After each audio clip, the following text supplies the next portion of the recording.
한 사람을 소개해 드리겠습니다. 여러분, 이 사람이 누구인지 한번 여러분 아시는 모든 정보와 지식을 동원하셔서 이 사람 이름을 맞춰 보시면 좋겠습니다. 1977년생입니다. 본명은 유대준이고요. 전주에서 태어나서 전주대학교 기독교 학과를 졸업을 했습니다. 사춘기에 방황을 엄청나게 많이 했고 유치장도 들락날락거리면서 10대를 보낸 사람이기도 합니다.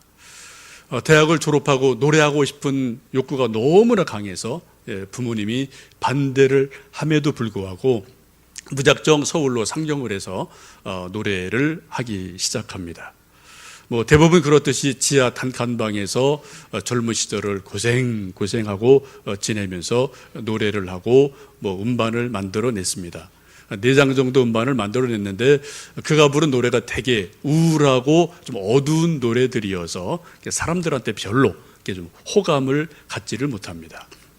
또 생긴 것도 훈남같이 잘생긴 스타일이 아니어서 외모에서도 그렇게 친근감을 주지 못하는 그런 핸디캡도 약간은 가지고 있는 그런 젊은이기도 합니다. 막상 만나보면은 이웃집 동생같이 형같이 털털한 그러한 사람이지만 그러나 이렇게 좀 외모로 풍겨지는 모습이 그렇게 호감이 있지 않는 그런 스타일이기도 하죠. 이렇게 오랜 세월을 지내다가 조금씩 매스컴으로부터 조명을 받기 시작하고 언론에 이리저리 오르내리고 또 그가 부른 노래들이 한 곡, 두 곡 사람들, 젊은이들 속에 알려지면서 조금 빛을 발하고 있는 그러한 사람이 있습니다. 작년 2013년 MBC 연예대상에서 인기상을 수상을 하게 되는데 그때 아주 감동적인 그러한 수상소감을 이야기를 합니다. 이렇게 말합니다. 침대에 엎드려 수년간을 끊임없이 기도했어요. 인정받고 싶다고, 행복해지고 싶다고, 그러니 제발 기회를, 능력을 더 내려달라고 때로 간절하게 기도해 보세요. 천천히 꿈이 이루어질 수도 있어요. 힘내세요. 해내실 수 있어요. 무조건 파이팅입니다.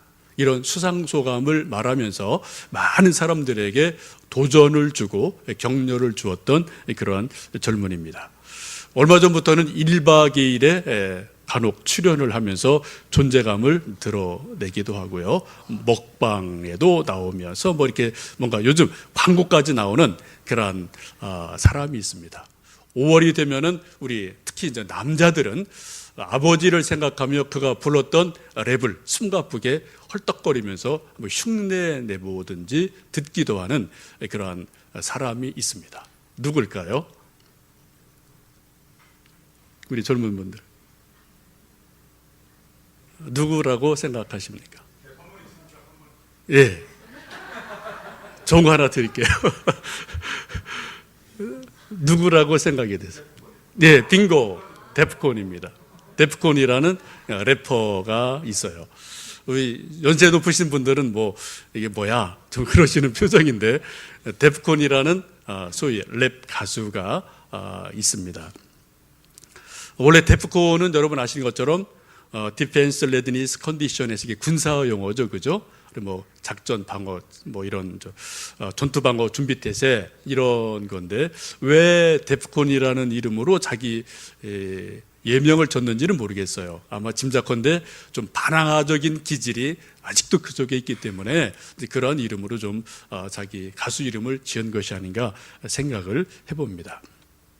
5월이 되면은 또 우리 많은 대한민국의 남자들, 아들들은 이 데프콘이 부른 아버지라는 노래를 듣든지 부르면서 눈물을 글썽이며 또 아버지가 누군지 또 아버지 무엇인지 그러한 것을 한번 생각해 보는 그런 노래가 있습니다. 한번 좀 들어보시겠습니다.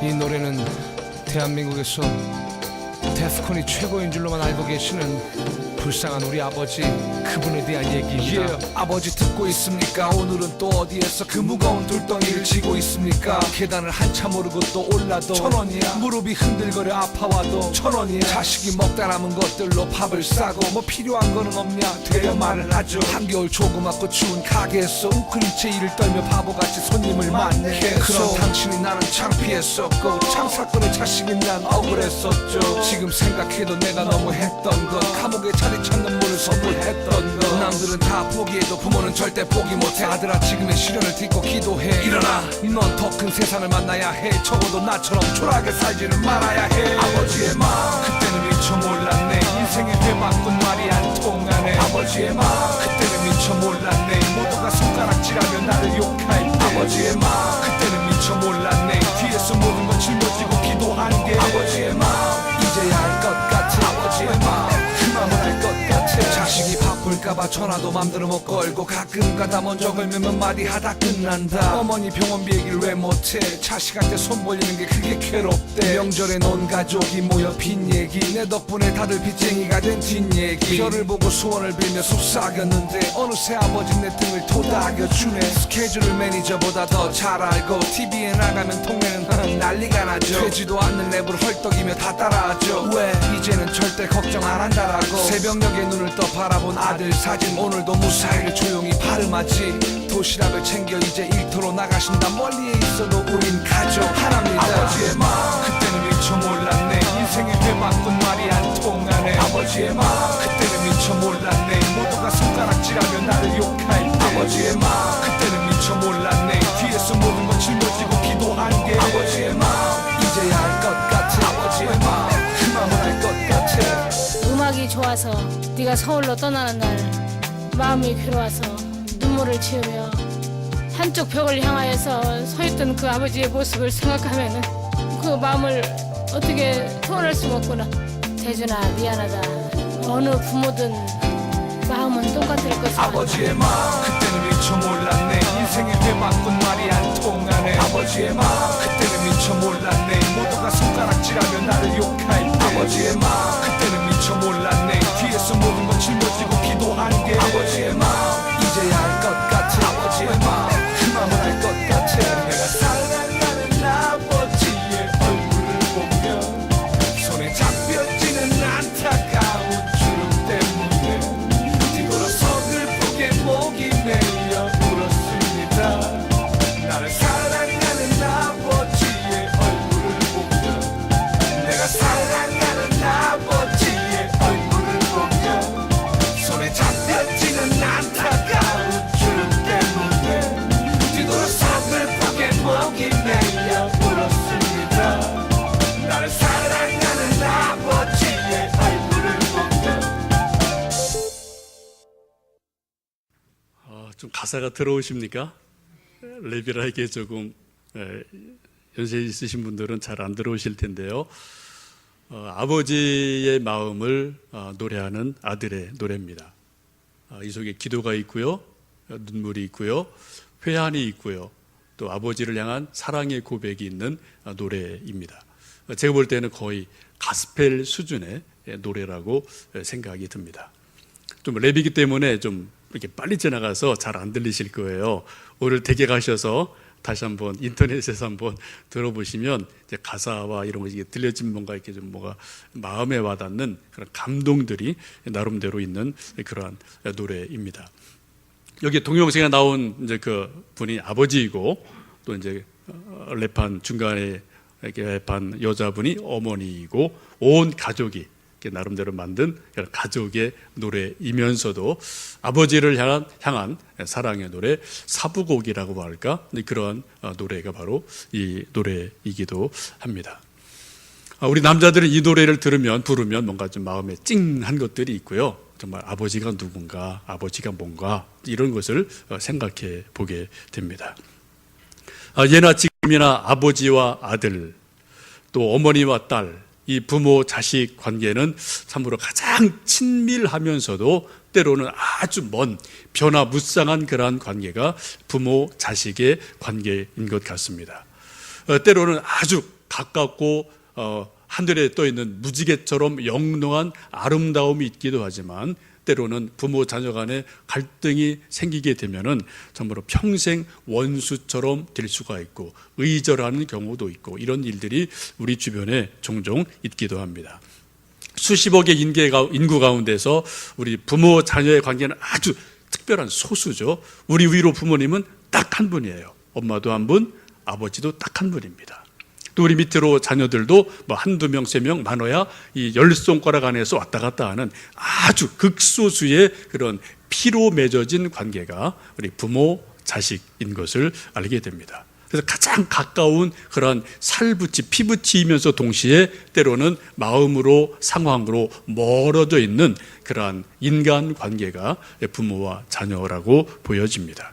늘 사랑하고 애틋하면서도 또 때로는 마음에 멀리 느껴지는 그러한 애증의 관계가 끊임없이 반복되어지는 것이 부모이고 자녀의 관계입니다.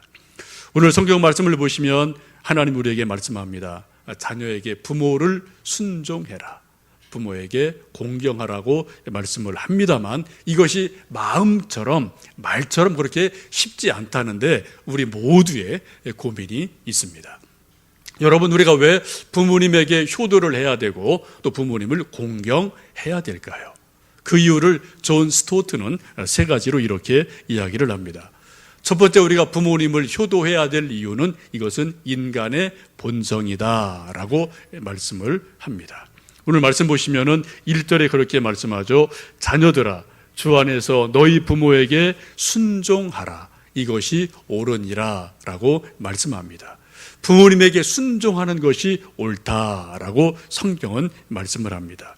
옳다라는 것은 바르다는 것이고요, 좋다는 것이죠. 하나님이 우리 모든 인간을 하나님의 형상대로 지으셨는데 그 인간의 가장 깊은 내면 속에 뭔가 심어 놓으신 게 몇 가지 있어요. 그게 양심이고 또 하나 본성이라는 게 있습니다. 그 핵심 소프트웨어가 본성인데 그 본성이 뭐라고요? 본성 중에 한 가지가 부모님에게 효하는 것이 옳은 것이다 라고 성경은 말씀을 하고 있습니다. 소위 내추럴하다는 거죠. 여러분, 내추럴한 건 아주 좋은 겁니다. 우리가 지금 이 세상에 살아갈 때 여러 가지 부딪히는 것이 많은 이유가 뭡니까? 내추럴한 게, 자연스러운 게 많이 망가졌어요. 우리 환경도 망가졌고요, 우리 인간 자신도 내추럴한 어떤 그런 것들이 많이 망가지고 왜곡이 돼 있기 때문에 우리 인간 관계 이런저런 생활 속에서 어거지가 많고 부자유함이 많은 것을 볼 수가 있습니다. 쉽게 말씀드리면 이 본성이라는 것은 하나님이 우리 인간에게 심어주신 내추럴 저스티스라고 표현이 되어져요. 우리 인간에게 주어진 자연적인 본성이다, 의의다라고 보시면 좋을 것 같습니다. 여러분, 어느 시대, 어느 철학을 막론하고 부모님에게 거역해라, 부모님에게 반항해라, 부모님에게 대들어라, 이렇게 가르치는 철학이나 가르침은 이 세상에 절대로 없습니다. 표현이 좀 다르지만 부모를 잘 섬겨라, 효도해라, 순종해라, 이것이 모든 철학, 모든 도덕, 윤리의 가르침이기도 하죠. 물론 가끔 어떤 잘못된 사상, 뭐 공산주의라든지 어떤 이교 집단에서는 그런 것을 삐뚤어서 좀 뭐 부모까지 고발하게 만들지만 그것은 뭐 있을 수 없는 그런 일들인 것을 저희가 잘 알고 있습니다. 우리 사람들이 기본적으로 행복하려면 이 본성만 따라서 잘 살아도 기본적인 행복은 충분히 누릴 수가 있습니다. 우리가 여러 가지 인생을 살면서 이런저런 괴로움이 있는 이유가 뭘까요? 그것은 우리 인생 안에 있는 본성을 거스르기 때문에 거기서 오는 부담감과 무게감들이 우리에게 많이 있음을 보게 됩니다. 본성은 하나님이 우리 인간을 창조하시면서 우리 인간의 마음속에, 영혼 속에 심어 놓으신 하나님 닮은 한 모습, 이것으로 보시면 좋을 것 같아요. 그래서 부모에게 효하는 것, 이것이 곧 하나님 아버지를 섬기고 경외하는 것과 쭉 연결이 되는 것을 볼 수가 있습니다. 그런데 문제는 이런 원리적인 말씀처럼 우리 모든 가정이 부모가 자녀를 공경하고 부모가 자녀를 사랑하느냐, 이게 좀 현실은 그렇지 않다는데 우리의 고민이 있습니다.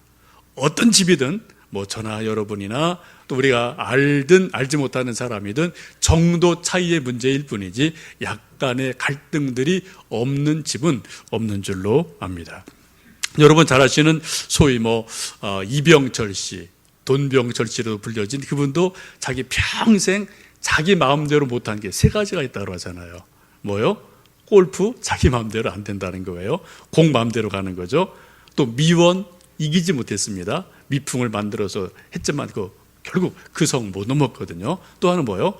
자식 농사 마음대로 안 되더라. 이게 그분의 말년의 이야기입니다. 우리가 가끔 보는 것처럼 그 아들들이 뭐예요? 지금도 가끔 보면 법정에서 언론에서 서로 으르렁거리면서 싸우는 모습을 보면 그 대단한 분도 자식 교육이 마음대로 안 되는 거예요. 이게 가정입니다. 이게 부모와 자식의 관계인 것을 우리가 보게 돼요. 여러분, 우리 집안에 저는 다 제가 알지 못하지만 어느 정도의 약간의 이런저런 갈등이 있다는 것, 여러분, 그건 지극히 정상적인 겁니다. 이병철 씨도 그 마음대로 못했어요. 그 대단한 분도. 우리에게 어느 정도의 문제가 있고 갈등이 있는 것은 우리가 오히려 깨어 기도할 제목이고 또 우리가 겸손해질 수 있는 것이고 하나님을 찾게 되는 그러한 길인 기도 한 줄로 압니다. 우리가 하나님 앞에 받은 본성은 곧 효도하라고 가르치기 때문에 우리가 효도를 해야 된다는 거죠. 두 번째는 효도해야 될 이유가 하나님의 계명에 있기 때문에 그렇습니다. 모세통에 주신 10계명을 보시면 1계명부터 4계명까지는 하나님과 사람의 관계이죠. 5계명에서 10까지는 사람 간의 관계를 말씀하고 있습니다. 그 첫 번째 계명이 다섯 번째, 내 부모를 공경하라. 그리하면 내가 준 땅에서 내가 장수하리라 라고 말씀을 합니다. 이 계명은 우리가 지켜도 되고 안 지켜도 되는 것이 아니라 이것은 명령이에요. 그죠? 우리가 단지 순종할 수밖에 없는, 무조건 순종해야 되는 하나님의 말씀임을 알게 됩니다. 그리고 우리는 믿음의 사람이기에 순종하는 마음으로, 복종하는 마음으로 부모님을 공경해야 됩니다. 세 번째는 복음의 정신이 그렇기 때문에 그렇습니다. 예수님이 말씀하신 복음의 핵심을 달리 표현하면은 하나님의 나라지 않습니까? 근데 그 하나님의 나라가 가장 먼저 이루어지는 데가 어디일까요? 그것은 바로 우리 마음입니다. 로마서 14장 이렇게 말씀합니다. 하나님의 나라는 먹는 것과 마시는 것이 아니요 오직 성령 안에서 의와 평강과 희락이다 라고 말씀하세요. 우리 안에서 뭔가 하나님의 나라가 이루어져야 된다고 말씀하시고요. 또 누가복음 17장 보시면 하나님의 나라는 여기 있다 저기 있다고도 못하리니 하나님의 나라는 너희 안에 있느니라 라고 분명하게 말씀을 합니다. 하나님의 나라가 가장 먼저 이루어져야 될 것이 바로 우리 심령 안이라는 거죠. 또 한번 두 번째로 넘어가면은 하나님 나라가 이루어져야 될 것이 바로 가정인 것을 보게 됩니다. 하나님이 에덴 동산을 만들어 놓으시고 실제로 아담 이브를 통해서 가정을 만들어 놓으셨고 거기서 에덴 동산을 만들어 주셨어요. 하나님 나라를 만들어 주셨어요. 근데 거기서 문제가 생기면서 가정의 관계들이 어긋나기 시작하면서 그 모든 어긋남들이 지금 우리까지 이렇게 저렇게 영향을 주고 있음을 봅니다. 다시 우리가 예수님 믿는 것은 다시 에덴 동산을 회복하고 싶은 그런 열망이 있는 것이고 다시 그러한 것을 복구하고 싶은 그런 소망이 있기에 그분이 바로 예수님이기에 우리가 예수님 안에서 믿음을 통해서 가정을 세우고 에덴 동산처럼 만들어 가기 위해서 이렇게 저렇게 애를 쓰고 있음을 보게 됩니다. 요즘 새벽 기도회 누가복음을 쭉 하고 있는데 제가 쭉 하면서 한 가지 놀라운 사실을 깨달은 것이 있습니다. 같이 오시는 분들 또 이제 블로그 통해 들으시는 분들도 좀 이렇게 눈치 빠른 분들은 딱 이렇게 캐치하셨는지 모르겠는데 예수님께서 병든 자를 고치시고요. 또 귀신 들린 자를 고치시는 일들이 아주 많습니다. 그 병 고침을 받은 사람, 귀신 쫓겨나서 정상적으로 된 사람들이 은혜에 감사해서 주님, 저도 주님을 따르고 싶습니다. 그렇게 고백할 때가 있어요. 요청할 때가 있어요. 예수님이 허락하지 않으셨습니다. 그리고 하신 말씀이 있어요. 뭐라고요? 내 집으로 돌아가라. 라고 말씀하십니다. 왜요? 병들면은 이게 집에서 오래 있을 수 없거든요. 특히 12년간 혈루병 들었던 여인도 그렇고요. 또 군대에 귀신 들렸던 사람도 마찬가지예요. 집에 있을 수가 없거든요. 계속 집에서 쫓겨나오는 상황이 연출이 되면서 바깥에서 겉돌게 되어지는데, 그 병을 고치시고 귀신을 쫓아내 주신 다음에 하신 말씀이 이제는 내 집으로 돌아가라 라고 말씀하시면서 집에서 중심을 잡고 흔들린 집을 세우고 무너진 집을 세우면서 집을 통해서 에덴 동산을 세우기를 말씀하는 것을 보게 됩니다. 그 집을 에덴 동산으로 세우는 가장 중요한 뼈대가 무엇입니까? 오늘 말씀처럼 내 부모를 순종해라, 내 부모를 공경하라. 이 뼈대가 기둥이 딱 세워지면은 그 기둥을 중심으로 집의 여러 가지 일들이 정리가 될 수 있음을 성경은 말씀을 하고 있습니다. 우리가 이 십계명을 쭉 보시면 하나님과 우리 인간이 맺은 언약인데요, 우리는 약속은 사람과 사람 간에 맺은 어떤 수평적인 약속입니다. 이것은 얼마든지 변경할 수 있고 파기할 수 있어요. 그러나 하나님께서 우리 인간과 맺은 약속을 우리는 언약이다 라고 말씀을 하는데, 이 언약은 절대로 변할 수가 없습니다. 주님 말씀하신 것처럼 천지가 변하여도 율법은 1.1획도 바뀌지 않는다고 말씀하셔요. 왜요? 하나님이 그런 분이기 때문에. 여러분, 우리가 성경 말씀 읽을 때, 어떤 약속을 읽으실 때 눈여겨보셔야 됩니다. 단순하게 사람과 사람의 어떤 그런 구두 약속이 절대 아닙니다. 전능하신 하나님이 그분의 인격을 걸고 그분의 성품을 걸고 그분의 능력을 걸고 우리에게 하시는 말씀이에요. 하시는 약속입니다. 그 10계명 가운데 약속이 있는 첫 계명이 뭐라고요? 바로 5번째, 내 부모를 공경하라. 그리하면 내가 내게 준 땅에서 장수하리라. 오늘 말씀 이렇게 말씀하죠. 자녀들아, 주 안에서 너희 부모에게 순종하라. 이것이 옳으니라. 내 아버지와 어머니를 공경하라. 이것은 약속이 있는 첫 계명이니 이로써 내가 잘되고 땅에서 장수하리라. 조건부입니다. 부모를 잘 섬기면 어떻게 한다고요? 내가 잘 될 것이다. 땅에서 장수할 것이다. 두 가지를 약속하십니다. 잘 된다는 게 뭘까요? 물질적인 형통을 말합니다. 마음의 평안을 말합니다. 세상이 줄 수 없는, 세상에 얻을 수 없는 하나님의 평안을 주신다고 약속을 하고 있습니다. 옛날 코미디언이 그런 코미디 한 적이 있었죠.